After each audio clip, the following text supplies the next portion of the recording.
में है। आज दलित चेतना मंच की 7वीं स्थापना दिवस है। एक समय था जब बेनीपुर की धरती पे एक दो करके दलित चेतना मंच में जुड़े हुए थे लोग, लेकिन आज 7वीं वर्षगांठ पे इन्होंने काफी 100 सैकड़ों में जो महिला पुरुष यहाँ पे उपस्थित है और हमारे साथ संस्थापक और गुरुजन काफी यहाँ पे मौजूद है। इनसे बात करेंगे जो अभी तक किस चीज पे काम हुआ है, दलित चेतना मंच अभी तक कितनी विकास पे काम किए हैं, क्या सब किए हैं, आइए हम बात करते हैं। सबसे पहले हमारे चैनल पे गुरुजी स्वागत है। बहुत बहुत धन्यवाद आपका भी। सर देखिए, जिस तरह से 7वीं वर्षगांठ आप आज मना रहे हैं, दलित चेतना मंच 7 साल पूरा कर लिया। 7 साल में क्या सब बदला है? जब शुरुआत हुआ था प्रमोद पासवान के देख रेख में, संस्थापक में, तो बेनीपुर में लोग जुड़ना नहीं चाहते थे ऐसा, लेकिन आज ऐसी माहौल खड़ा है जो जहां देखिए चारों तरफ दलित चेतना मंच में काफी ज्यादा लोग, हजारों की संख्या में लोग जुड़े हैं। आज कर्पूरी सभा भवन को कह लीजिए पूरे तरीका से भरा हुआ था। क्या ऐसे में क्या सब हुआ है दलित चेतना मंच? देखिए, सबसे पहली बात यह है कि सबका एक समय होता है और वो समय स्टार्टिंग का दौर हर लोग का स्ट्रगल का होता है, संघर्ष का होता है। तो जिस समय प्रमोद पासवान जी ने शुरुआत किया था उस समय कुछ लोग जुड़े, कुछ लोग गए, कुछ लोग छोड़े, कुछ लोग को विश्वास था कि मेरा चलेगा नहीं चलेगा। हाँ, लेकिन देखिए, एक बिजनेस में एक कहावत होती है कि मार्केटिंग में कि नहीं चलेगा तो मेरा क्या जाएगा और चल गया तो यही चीज है संगठन में। दलित चेतना मंच में एक विश्वास है, कॉन्फिडेंस आया लोगों के बीच में। उसके बाद से जब मुझे राष्ट्रीय संयोजक बनाया गया, मैंने इसको पूरे बिहार में फैलाने का काम किया। शेखपुरा से प्रदेश अध्यक्ष को बनाया। 14 जिला अध्यक्ष अभी ऑलरेडी हमारे रन कर रहे हैं 38 जिला में से, और 17 जिला अध्यक्ष जो लाइन पे रहते कार्यकारी अध्यक्ष, अभी उसको हम मैं चिट्ठी नहीं दे पा रहे हैं। तो मेरा ये कारण है कि 38 जिला में भी गया तो वहां भी फैल रही है। लोग अब दिल्ली में भी बनने के लिए, कलकत्ता में 2 स्टेट से भी आया कि भैया प्रदेश अध्यक्ष मुझे बनाया जाए। तो आप जैसा काम करते हैं, काम क्या होता है? कुछ भी नहीं। काम ये होता है कि जमीन पे उतर के काम करना पड़ेगा, हवा हवाई नहीं चलेगी। प्रमोद पासवान जी जो हमारे हैं बेनीपुर में, खासकर जो आज जमीन पे रहकर काम करते हैं, आए दिन किसी भी प्रकार की दलित की किसी भी जाति के 22 जाति में समस्या होती है तो उसके साथ खड़े होते हैं। इवन कि 2-3 ओबीसी के भी कास्ट होते हैं, सवर्ण कास्ट के भी 1-2 मामले ऐसे थे हमारे पास, वो भी आए तो हम लोगों ने देखा, जहां तक हैंडल करना था हम लोगों ने मदद किया। ऐसा थोड़ी है कि सवर्ण कास्ट से हमारी दुश्मनी है, नहीं, हमारी दुश्मनी नहीं है। लेकिन जो मनुवादी विचारधारा के उसमें है, जो सामंतवादी विचारधारा रखते हैं, उस विचारधारा से मेरी लड़ाई है। तो मेरी लड़ाई जो वहां है उस विचारधारा से लड़ाई है। तो हम अपने विचारधारा पे चल के दलित समाज को एकत्रित करने का काम किए हैं। और आज जो 7वां स्थापना दिवस तो एक बहाना था, लेकिन मेन था प्रथम दलित महोत्सव, दलितों में महोत्सव, यानी खुशी का माहौल। इसलिए था कि काफी पंचायतों का मैं भ्रमण किया तो मैंने देखा कि सारे दलित समाज को, यार कोई भी आदमी यहाँ के जो विधायक है वो कभी मदद नहीं कर पाते हैं, किसी प्रकार का मदद नहीं। न रोड बन रही है, न वेद बन रही है, न शोषण अत्याचार हो रहा है, रेप कांड में फंसा दिया जा रहा है, उसके बाद भी मुलाकात करने नहीं जा रहा है, किसी बात पर से 10 लाख रुपया ठग लिया जा रहा है, वहां नहीं कही जा रहा है। बहुत सारी समस्याओं का मुझे सामना करना पड़ा। तो मैंने प्रण किया है कि इस बार बेनीपुर की धरती से दलित का किसी बेटा को उतारा जाएगा और वो बेटा ही आकर इस बार जो है उसकी कड़ी चुनौती देगा और उसके बाद कड़ी चुनौती देगा और कड़ी चुनौती का सामना करना पड़ेगा उनको। दलित चेतना मंच का कार्यशैली देखिएगा, अभी यहाँ से पूरे जिला में कार्यशैली दलित बच्ची के साथ अभी न्याय मिला। मैं ऐसे नहीं बोल रहा हूँ, ऑन रिकॉर्ड बात कर रहा हूँ, जाके पता कीजिएगा एसपी SC ST में जाके। ऑन रिकॉर्ड मामला है, कस्तूरबा गांधी में जो हत्या हो गई थी राम समाज की लड़की का, उसका न्याय संध्या कुमारी का मैंने न्याय दिलवाया, उसको जेल भजवाया। दूसरी बात, उससे पहले क्या कहते हैं, कनकपुर में मुखिया जी है यहाँ, वहां कोई मंत्री विधायक, 2 पासवान जाति के ही लोग, कम से कम आग उग लग गया, 32 आदमी पर केस हो गया, पूरे गांव पे केस हो गया। यह है गवाह में गार्जियन इनके गांव में, और कितना साल से कोई नहीं आ रहा था, कितना साल से, 17 वर्ष हो गया या 7 वर्ष जो भी। लेकिन जैसे मेरे से संपर्क किया, मैंने वहां जाकर अकेले पूरे दलित चेतना मंच के टीम को ले जाकर वहां दोनों मामला को सॉर्ट आउट करा और सारे गांव वाले से केस खत्म करवा दिया। गांव में गांव चल रहा था। लेकिन बात कर लीजिए, सरकार लगातार दावा कर रहे हैं जो हम दलित समाज को लेकर के काफी जागरूकता अभियान चलाते हैं, लेकिन आप लोगों को क्यों इस तरह की अब विधानसभा में अपना कैंडिडेट देना होगा? देखिए, इसलिए देना होगा कि सरकार दावे करती है लेकिन वो तक पहुंचती नहीं ना है। सरकार में कौन लोग बैठे हुए हैं? सरकार के विधायक मंत्री कौन लोग हैं? वही लोग है ना। दलित समाज का नेतृत्व करने वाला तो है नहीं, और जो भी नेतृत्व कर रहा है वो उनकी दलाली कर रहा है वहां पे बैठ के। तो जो दलाली करेगा इंसान, वो आदमी कोई कुछ करेगा? किसी का चापलूस है इंसान, किसी के लिए ना आवाज उठाया ना उठाएगा। वो सरकार का पहल है कि ये योजनाएं मिल रही है, तो उनका काम था ये इस योजना को इनके घर घर तक पहुंचाना, तो हमें खड़ा होने की। सर, ये बात कैसे मान लें, क्योंकि अभी देख लीजिए जिस तरह से दलित में भी कई तरह के नेता हैं, क्या भरोसा कल के डेट में प्रमोद पासवान या फिर दलित समाज से कोई चुनाव लड़के विधानसभा तक पहुंचते हैं, फिर उनके समाज की कल्याण कैसे हो सकता है? देखिए, आप बता रहे हैं चुनाव लड़के जब पहुंचेंगे तो उसके लिए हम लोग के पास भी गाइडलाइन है ना, हम लोग उसको बनाएंगे, तो हमसे बड़ा नहीं ना हो जाएंगे।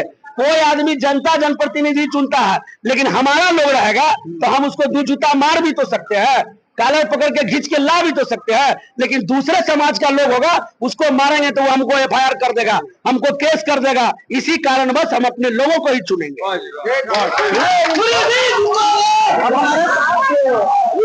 मुखिया जी हैं और उनसे भी बात करेंगे और जानेंगे।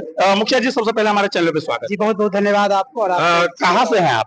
जी मैं मधुबनी जिला से शहीद सूरज बाबू की धरती से नरपति नगर आप पंचायत। मधुबनी से चल के बेनीपुर की धरती पे आए हैं। बेनीपुर की धरती आपको कैसा लगा? जी बहुत बहुत धन्यवाद। सबसे पहले बेनीपुर की धरती को मेरा सलाम और प्रणाम और आदाब। और यहाँ के सभी दलित चेतना मंच के जितने भी पदाधिकारी हैं और यहाँ के जितने भी इससे जुड़े हुए पदाधिकारी हैं और कार्यकर्ता है, बहुत ही सराहनीय कदम उठाया है। और मेरा उम्मीद है कि हर घर अलग जगाने का काम इन्होंने अगर बेनीपुर में ही नहीं पूरे बिहार के स्टेट लेवल पर करना चाहिए। करना चाहिए। अभी वर्तमान में आप मुखिया हैं। जी जी। किस तरह आप अपने पंचायत में किस तरह अपने समाज को बदलने की प्रयास किए हैं? क्या शिक्षा पे किस तरह की काम किए हैं? देखिए, शिक्षा पे मैंने, जब आप आए होंगे तो मैंने पहले ही कहा कि अभी भी हमारा समाज सोया हुआ है।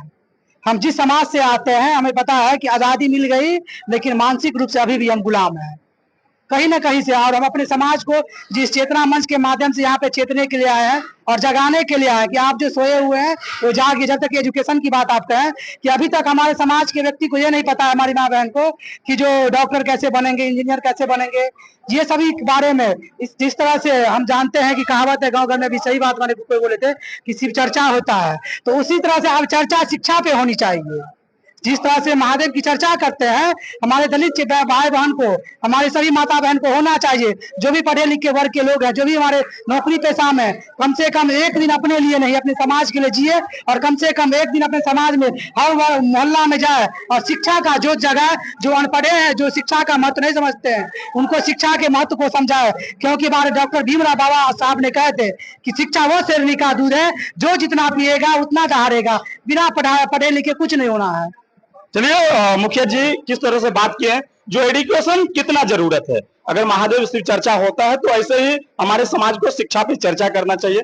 अगर लोग शिक्षित होंगे तो सत्ता से सवाल निश्चित रूप से करेंगे, वो अपना अधिकार समझेंगे। संविधान में सभी का एक अधिकार दिया है, जूता सिलने वाला का भी वोट एक है, राष्ट्रपति बेटा की भी वोट एक है। ऐसे में हमारे साथ और एक लोग हैं जो काफी सक्रियता रहते हैं अपने समाज को लेके, इनसे भी जानेंगे। क्योंकि कुछ देर पहले सुने जो 2025 विधानसभा नजदीक है, ऐसे में चुनाव लड़ेंगे, इनसे भी जानेंगे। कहाँ से आए सर? जी, मैं नमस्कार आपके चैनल को धन्यवाद बहुत बहुत। मैं मधुबनी जिला राजनगर प्रखंड और सुरक्षित विधानसभा राजनगर से हूँ और राजनगर प्रखंड का पूर्व प्रमुख भी हूँ। मैं यहाँ मधुबनी की धरती से चल के मुझे आमंत्रण मिला गुरु जी के द्वारा, ये दलित चेतना मंच के माध्यम से। तो हम लोगों ने इस दलित चेतना मंच के लोगों को जो जगाने का काम किया, दलितों को उनके अधिकारों के लिए, और हमारे दलित समाज में शिक्षा की जो कमी है और समाज में जो गैर बराबरी है और असमानता है, उस असमानता को दूर करने के लिए हम लोगों ने अपने समाज को जगाने के लिए आए हैं। हमारे समाज जागे और आगे बढ़े। सर, 2025 विधानसभा नजदीक है, क्या आपको इस बार चुनाव लड़ेंगे? जी जी, मैं राजनगर सुरक्षित विधानसभा से चुनाव लड़ने जा रहा हूँ। इससे पहले मैं समाजवादी पार्टी से भी चुनाव लड़ा हूँ नीतीश कुमार जी भी मेरे साथ झोला लेके गाँव गाँव बुले हुए हैं। तो इस बार कौन सी पार्टी से चुनाव लड़ना चाह रहे हैं? मैं अभी अपने, चूंकि हमारी जो अपनी पार्टी है, जो हमारे भीम आर्मी की जो पार्टी है, मैं भीम आर्मी को संगठित कर रहा हूँ।